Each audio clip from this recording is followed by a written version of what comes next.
Another day, another basketball stories na naman ang pagkikwentuhan natin.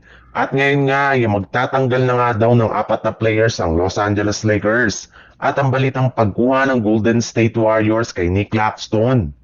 Sinabi na nga ni Luka Doncic sa kanyang interview na bagamat man nga magandang kasalukuyang record ngayon ng Los Angeles Lakers, ay kailangan pa rin nga daw nilang ayusin ang kanilang depensa sa mga susunod nilang laban ngayong season. At sa naging performance nga po ngayon ng Lakers ay maraming ang mga analyst ang nagsabi na tama nga daw talagang sinabi noon ng NBA agent LeBron James na si Rich Paul na kailangan pa rin nga daw talaga ng Lakers na gumawa ng trade ngayong season. Lalo pat sinasamantala nga ng kanilang kalaban ang malamya nilang depensa at ang napakahina nilang bench. Mismong si Lebron na nga ang nagsabi sa kanyang interview na marami nga daw talagang dapat baguhin ngayon sa kanilang lineup para maging isa sila sa tunay na contender. At isa nga sa mga bagay na dapat ayusin ng team ay ang kanilang bench since bukod kay Marcus Smart at Jackson Hayes ay wala na nga daw silang balak pang player na mag-ambag sa kanilang team.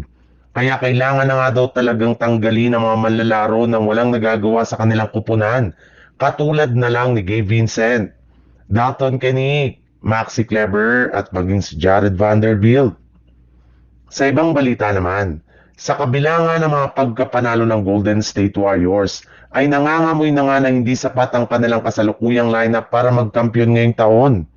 Kaya dahil nga dyan ay hindi na rin nga sinasarado pa ng kanilang front office ang kanilang kagustuhan na makakuha ng isang legit na superstar big man sa mga susunod na taon. At kasama na nga sa mga pinagpipilian nila ngayon na bagong center na sina Bam Adebayo mula sa Miami Heat at kasalukuyang nire-recruit ngayon ni Jimmy Butler na lumipat sa Golden State Warriors. Kasali rin naman nga dito si Giannis Antetokounmpo na hanggang ngayon ay plano pa rin nga nilang kunin sa isang trade sa mga susunod na taon para itandem kay Stephen Curry. Maliban rin dyan ay kasama rin naman nga si Nick Claxton sa mga posibleng ngayon ng Golden State Warriors na makuha sa isang trade.